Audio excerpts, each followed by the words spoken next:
Hi, and thanks for joining me. I'm Carol Roberts, the Community Resource Development Agent at the University of Florida IFAS Extension in St. Lucie County, Florida. Today, we're going to talk about love and money because it's important to know how to lose your heart and keep your wallet at the same time. Let's get started. Well, awesome. So you are in love, or you're feeling some good feelings about somebody else and thinking that this might lead somewhere. So you might be facing a commitment or some commitment decisions. So you want to consider, yeah, as you go forward, how independently together will you be? Both of you had hobbies and friends and work and everything else before you met each other. How much of that are you going to retain? How much of that goes together? And how much time will you allow each other for those activities that make you you? So we'll talk about how that independently together component. We're going to talk about time management, money management, and some other tips about your future together. Things to think about and be ready to talk about. I don't know if you've seen them, but I've seen several stories. Every so often you see a story about a couple that's been married for more than 50 years, a long time, some long time, and they'll always be asked, what's the secret to your happy union? And they have always interesting answers. I love reading those. But a lot of them will say communication. It's really important to be able to talk to each other and know how to talk to each other. Um, Other things they say is respect. Yes, we should respect each other's time, each other's opinions and viewpoints, each other's beliefs. That's really important. Another thing they'll talk about, is communication. My grandmother had a comment about that. She always said, sooner or later, you're gonna run out of things to do and you're gonna only have talking to each other left. So you better be able to talk to each other. And another thing they'll mention, is responsibility. Taking responsibility for each other, for your emotions, for the chores and activities around the house, for the kids, for building your life together, and all those different things that go into a relationship. And and they mentioned communication. How important it is to really know how to talk to each other and understand why it's important that you communicate.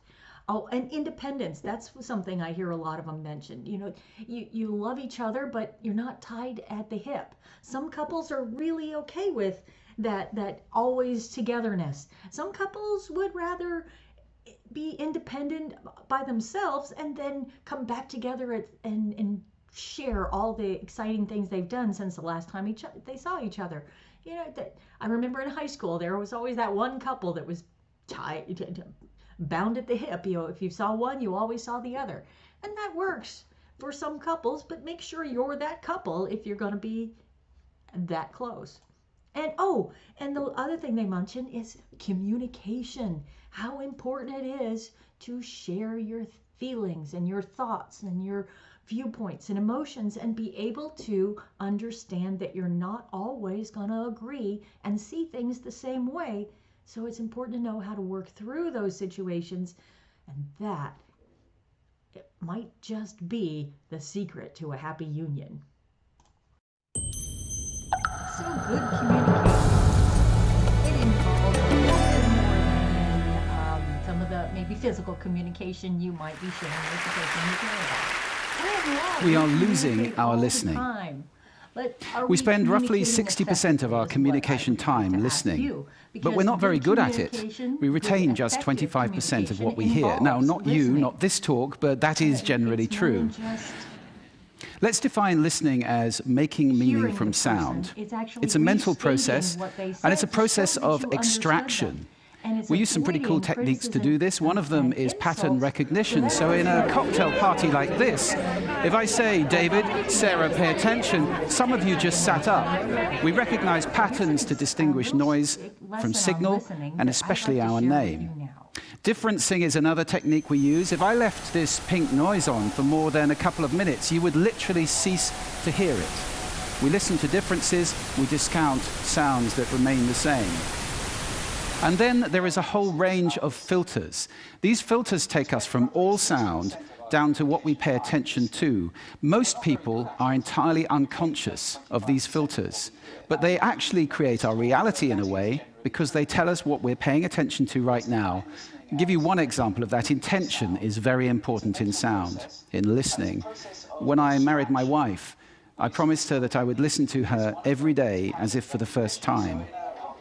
Now that's something I fall short of on a daily basis. But it's a great intention to have in a relationship.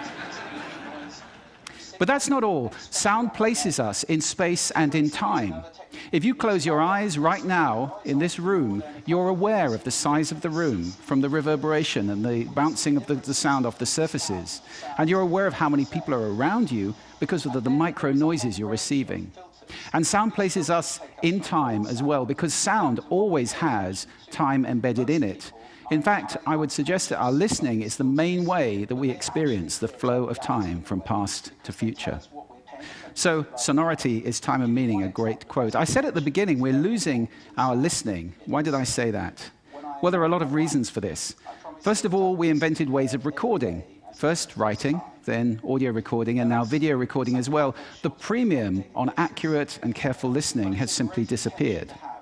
Secondly, the world is now so noisy, with this cacophony going on visually and auditorily, it's just hard to listen. It's tiring to listen. Many people take refuge in headphones, but they turn big public spaces like this, shared soundscapes, into millions of tiny little personal sound bubbles.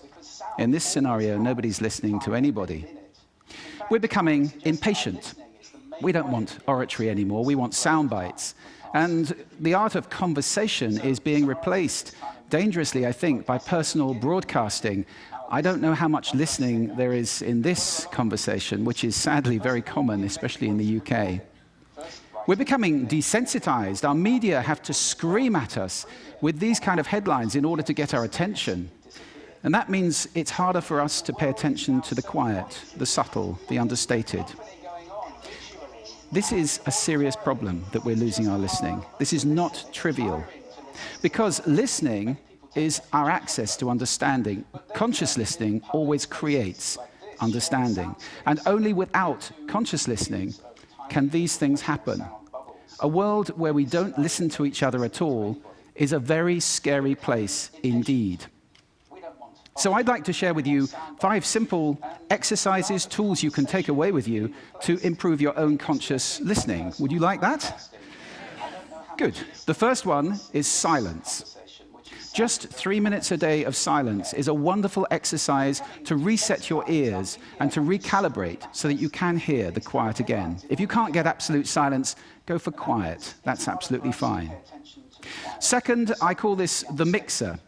So even if you're in a noisy environment like this, and we all spend a lot of time in places like this, listen in the coffee bar to how many channels of sound can I hear? How many individual channels in that mix am I listening to? You can do it in a beautiful place as well, like a lake. How many birds am I hearing? Where are they? Where are those ripples? It's a great exercise for improving the quality of your listening. Third, this exercise I call savoring, and this is a beautiful exercise. It's about enjoying mundane sounds. This, for example, is my tumble dryer. It's a waltz. 1, 2, 3, 1, 2, 3, 1, 2, 3. I love it. Or just try this one on for size.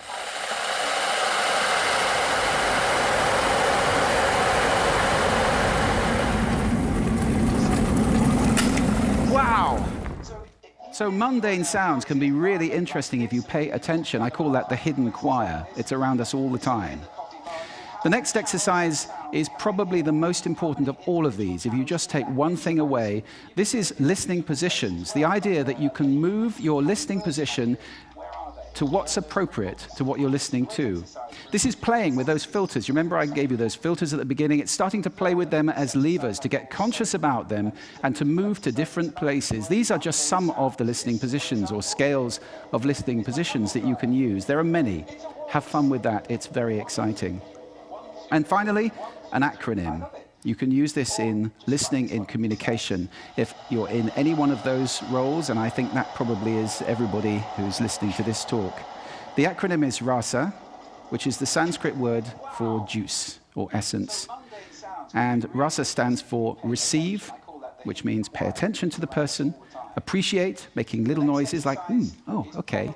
Summarize, the word so is very important in communication, and ask questions afterwards. Now, sound is my passion, it's my life. I wrote a whole book about it, so I live to listen. That's too much to ask for most people. But I believe that every human being needs to listen consciously in order to live fully. Connected in space and in time to the physical world around us, connected in understanding to each other, not to mention spiritually connected, because every spiritual path I know of has listening and contemplation at its heart. That's why we need to teach listening in our schools as a skill. Why is it not taught? It's crazy. And if we can teach listening in our schools, we can take our listening off that slippery slope to that dangerous, scary world that I talked about and move it to a place where everybody is consciously listening all the time, or at least capable of doing it. Now, I don't know how to do that, but this is TED. And I think the TED community is capable of anything.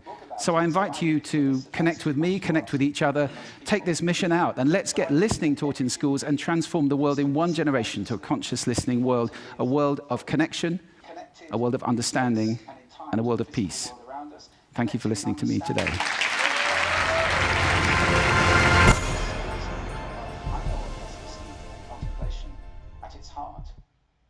That's why we need to teach listening in our schools as a skill. Why is it not taught? It's crazy.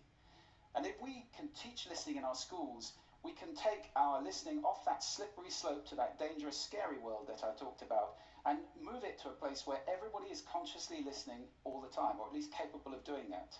Now, I don't know how to do that, but this is TED. And I think the TED community is capable of anything. So I invite you to connect with me, connect with each other, take this mission out, and let's get listening taught in schools and transform the world in one generation to a conscious listening world, a world of connection, a world of understanding, and a world of peace. Thank you for listening to me today.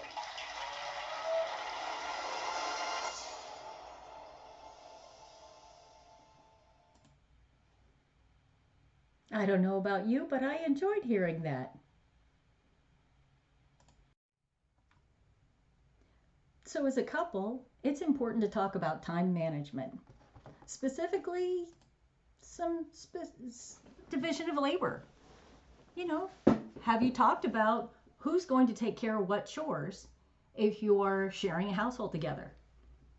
Sometimes we make assumptions about who's going to take care of what chores. Sometimes, you know, some old-fashioned ideas might include you take care of the inside and do all the dishes, and I'll take care of the outside to make sure the lawn is mowed.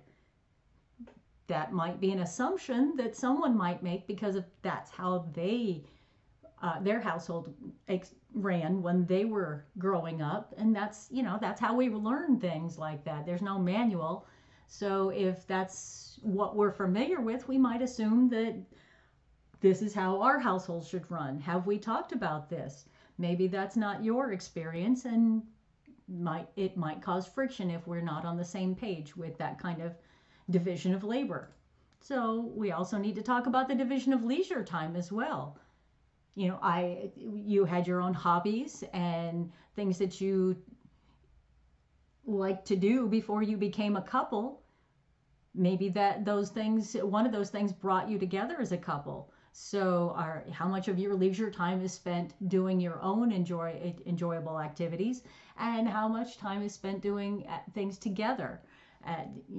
We might want to make sure that we've talked about that, so we have divided that leisure and labor time in a way that both people feel is fair and equitable. How about the scope of family involvement? Some of us like to be around our family and some of us don't. And what kind of family interaction does each party of the couple assume is normal? Sometimes one couple, one person in the couple is used to going back to their families every weekend. We're going to have dinner at mom's every Sunday. That's just what the whole family does. And some don't have close family or close ties with their family. And is that a comfortable situation for them or uncomfortable when there's a lot of family involvement? Sometimes that needs to be talked about so we understand where each other's opinions are and preferences. How about just general responsibilities? Who's going to pay the bills? Who's going to take care of our washing the windows? Who's going to make sure that we have enough income in our household, especially if we add another family member, whether it have 2 legs or 4, who's going to take care of that? Who's going to be responsible for those things? So, making sure the taxes are paid, hooking up utilities, all those little responsibilities and that take up our time. We want to make sure that we both feel that however they're being divided, it's fair for everyone. And then individual and shared hobbies, we talked about that with the leisure time a bit, but what if somebody's really involved in a baseball group or something like that? You want to make sure that they have the time to do that and it's not negatively impacting the rest of the responsibilities. If leisure time involves hanging out with your friends, are you comfortable with how much time is spent with friends and other couples or other individuals? And the parenting philosophy. That's an important discussion to have if like I said, 2-legged or 4-legged responsibilities are coming into the household. What's the philosophy? Are we into corporal punishment? Do we both believe that? Or is there a shared belief in discussing and timeouts for small children? That those things have to be discussed because that takes up a lot of our time when we add a parental responsibility to the relationship. And we want to make sure that our time is carefully accounted for and respected by each other.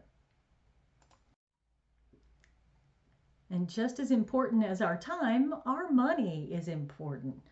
So we should talk about our financial philosophy. Are we spenders or savers? Do you know that studies find that opposites attract? You've heard that saying. It's reinforced by studies that show that spenders tend to have relationships with savers. One of the couple is usually more of a saver or a spender than the other. And you know why that is? Because we see that feature in someone else and we really appreciate that. I tend to be a saver, and I just can really appreciate when I see my significant other says, you know what, let's just go out to dinner tonight. I think we can afford it. And I have a little bit of we already went out to dinner last week. But sometimes we need that voice of reason to say, let's have a little quality of life instead of sitting at home and staring at the 4 walls and thinking about how nicely our savings account is being maintained. There are different financial philosophies. Is someone more risk averse with their funds, or are they more cautious? That's something you really need to talk about. And that helps you determine your goals, your individual goals, and your goals as a couple. Do you want to work towards home ownership? Do you want to work towards travel, retirement?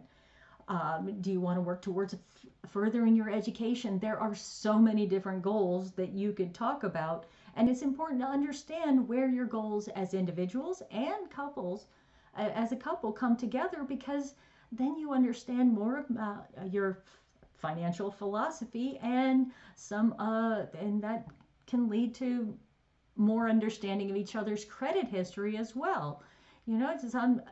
It's interesting to me some of the things that can happen on a first date, but when I ask a new couple, do you know each other's credit score? Most often they giggle, they're embarrassed, and they say, oh no. Do you know how much they make as an annual salary? Oh, an hourly wage. Oh, no, you can't ask somebody that. I get that reaction a lot. But why is it okay for some of the other intimate things that happen early in a relationship to happen when you don't even know each other's credit history, your family history, your criminal history? Who knows? But credit history, we're talking about money management here, so the credit history is important. You know, in Florida, you not only marry the other person's strange relatives, you also marry their credit history. Once you're married, you are responsible for your spouse's debt in the state of Florida. You never share a credit file. Couples don't have a combined credit file. Each individual has a credit file. But the actions that each of you take as an individual before you're married can affect it can have an impact on your credit file because you now are responsible for that other person's debt. Your day-to-day spending. Is it okay that your spouse or your significant other in your household is stopping by the convenience store every day to grab a Coke, a Slurpee, and a couple bags of chips and a donut, and they're just nickeling and diming your account to death? Is that okay with you? If it is, great. And maybe you don't need to talk about it. Maybe if it's bothering you, it's something you need to talk about. Day-to-day spending. How much did we spend on clothes this month, honey? How much did we spend on shoes? Did we really need those shoes? Can I get a fishing pole? No, the account's really low, so hold off on that fishing pole. But it's okay that I bought something for me off. I just saw it online and it was such a cool deal. I had to get it, right? We need to talk about some of those issues that come up in the day-to-day spending. And we need to, see this mentioned down here, practice full disclosure? Did you know there's such a term as financial infidelity? That's when we don't practice full disclosure. That's when we say those things like, there's really not enough money in the bank account for that new rod and reel that you want. But look what I saved us by that clearance sale at Macy's. But I didn't tell you that. I just, ran home, threw everything that I just bought, all the clothes, hung it up in the closet, and then, a couple of days later when I was wearing that new shirt and you said, "Is that new?" I replied with, "Oh, it's been in my closet." It's not completely a falsehood, but it's not completely the truth. That's actually not practicing full disclosure, and that leads to mistrust, and that can undermine a healthy relationship very easily. So we need to be clear with each other about our obligations, our debts. Do we owe child support that's going to come out of our income as we try to build a new household with someone else? Do we have student loan debts that are going to affect our ability to buy a house? We need to know these things before we start committing to each other and building our life together. So how independently together do we want to be? That's an important discussion. Are we going to have separate checking and savings accounts? Are we going to have a combined household account? Are we going to have a little bit of both? Yours, mine, and ours? That's something that needs to be discussed. And some people have very strong opinions about whether that they will share their savings account or not, because it's actually, if you put both of your names on a savings or checking account, you both have access to those funds. I unfortunately have heard too many stories about, yeah, she got mad at me, she left me, and she cleaned out the bank account before I could get there. There are ways to mitigate that kind of a situation, and you can say, let's put some of our income in an account together, and let's keep some of our income in separate accounts, just so we have our own access to our own money. You don't see how much I spend on that nice piece of jewelry for you, and you also don't see how much I spent when I went out golfing the other day.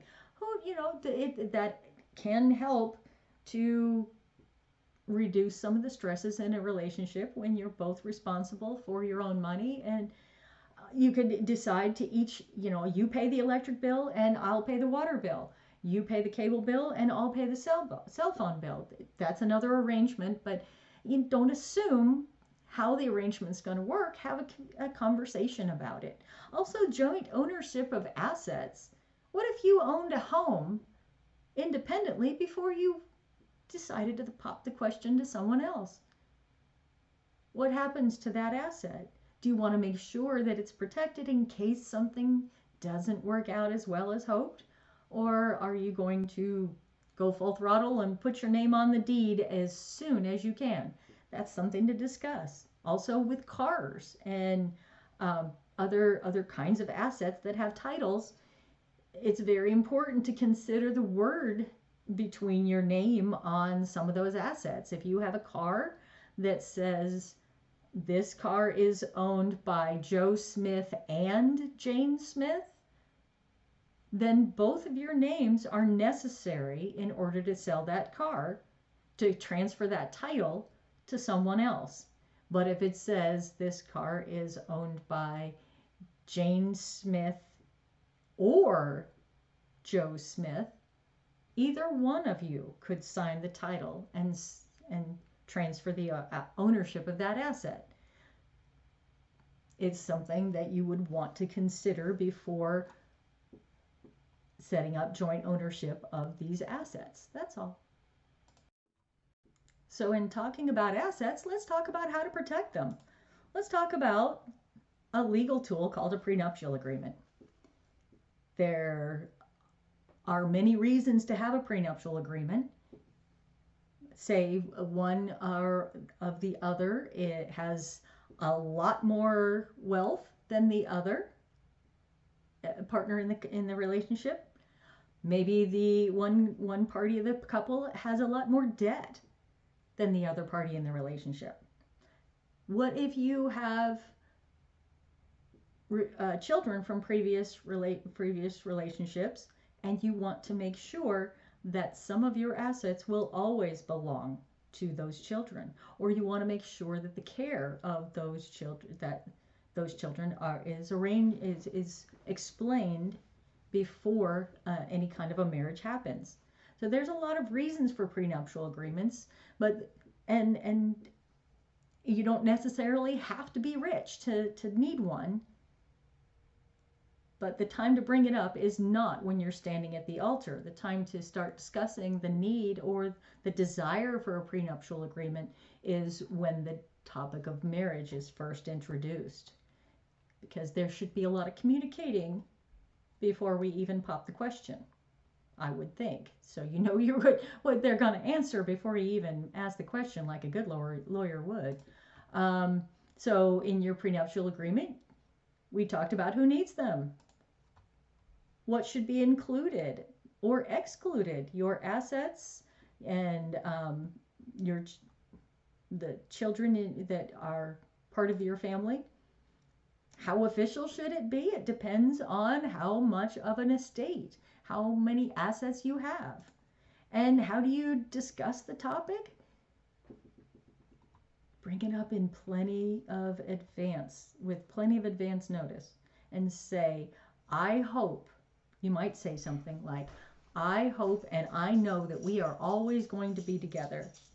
But just in case we're not, I want to make sure each of us is protected in a situation before a lawyer can tear everything we've built apart. And there is such a thing as a sunset clause. You can say, let's put a 5-year sunset clause on this prenuptial agreement. If we are still together in 5 years, 10 years, 20 years down the road and everything is rosy and we're going to grow old together, we know it, let's just put this prenuptial agreement to bed. And we know that at that time, we are completely 100% committed to being together, lock, stock, and barrel. You can do. All right, so you're protected and you're ready. You're in love and you've talked about everything and you're going to tie that knot. She said yes. So what do you need to talk about now? Well, how about the budget for the wedding and the honeymoon? How much are we going to spend of our future financial stability to show everyone how much we love each other? It's a lot to consider. You know, they say the number one thing couples fight about is money. They say. Who's they, right? Studies have shown that couples fight a lot about money. And experience has taught us that one of the hardest years of marriage is the first. Even if you've been together and been living together for a long time, they say it shouldn't change, but for some reason it just feels like it does, and it's a hard year to get through that first year. So why add the additional stress of the cost of a large wedding to all the stressful things that are going to happen in that first year of marriage? If you are in a financially stable place and ready for that big wedding, or you have family and friends that are going to throw this bash for you, go all out, but consider the budget for the wedding and the honeymoon in your planning. Where and when are you going to have this shindig, and how many people are going to be there? That makes a difference on how many people you have to pay for to have lunch, how many people are going to be cozying up to the open bar, or how many drink tickets are you going to buy for everybody to start the reception off in a good mood? All those things come into play. How many flowers do we have to have for all the flower girls? You need how many best men? That equates to how many tuxes we have to rent. There can be a lot of expenses that go into planning a wedding. And one of the most recent estimates I saw that they showed that the average wedding in the United States is costing about $40,000. I'd rather have a car, personally, but that's me. How about who's paying? Yes, that is the discussion to have, and don't assume that the bride's parents pay for the wedding. More and more couples are waiting until they're older to get married, and they have built their careers, and their parents are going, well, that's nice, you do enjoy yourself, and they're not opting to pay for the wedding. It was a tradition. Traditions are getting thrown out the window lately, aren't they? Especially in the year 2020. So also we want to talk about the marriage license. In the state of Florida, it costs about $67. At the last I knew, about $67 for a marriage license. There is a waiting period of 3 days unless you have proof that you attended a marriage preparation class, and then you get a discount. But what about changing your name? That's something you have to decide after the wedding happens. And that I talked about tradition going out the window lately. More and more people are deciding to keep their maiden name. More and more women are not changing their name to their spouse's name. Might be a discussion you have to have. Is your future husband, a traditionalist who wants you to carry their name? Even if you decide not to change your name to your husband's name for financial reasons and security reasons, you would want to consider having at least one type of document that has your name as with your spouse's last name, just for passport purposes or banking purposes. It makes things a lot easier. But men don't necessarily have to provide their name to you. Female, you might provide your name to him. It's not unheard of, and like I said, traditions are going out the window. So it might be something you want to talk about. Whose last name do you like the best? Or are you going to hyphenate and include them both? So we've had a lot of fun talking about the communication and how important it is, honing our listening skills. We've talked about our money philosophies and our time management philosophies. We've talked about how to manage our relationships, how to talk to each other better, and what to think about, be considerate of each other, show respect, and take responsibility for the relationship, because you all both are parties to the relationship, but the relationship is an entity in itself that has to be protected and cared for and nurtured so it can grow and carry you through your lifetime together. So now that we've talked about it, now you go talk about it with your significant other. before I leave you, I just wanted to include some of these really nice resources from the University of Florida. All can be found at the University of Florida's information system.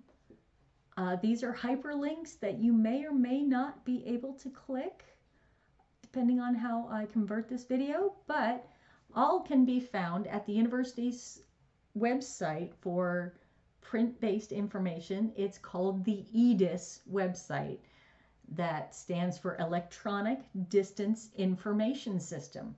And EDIS website is actually edis.ifas.ufl.edu. EDIS, IFAS, ufl.edu is your source for all kinds of information, not just relationship information, but how about gardening information? How about financial management information? How about starting a new business? How about taking care of the ant problem that's happening in your combined household now that he brought all those sugary treats?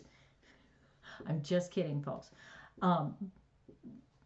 Thank you for joining me today. My name's Carol Roberts. I'm the University of Florida IFAS Extension Community Resource Development Agent in St. Lucie County, and I'm here to help you with non-biased, research-based information that helps you make better decisions for your life. That's what Extension does, and that's what we'll keep on doing for you. Feel free to scroll back to the beginning to see my phone number and email address. Reach out if you'd like, and I will share additional resources and help you answer any questions that you might have. Thank you so much.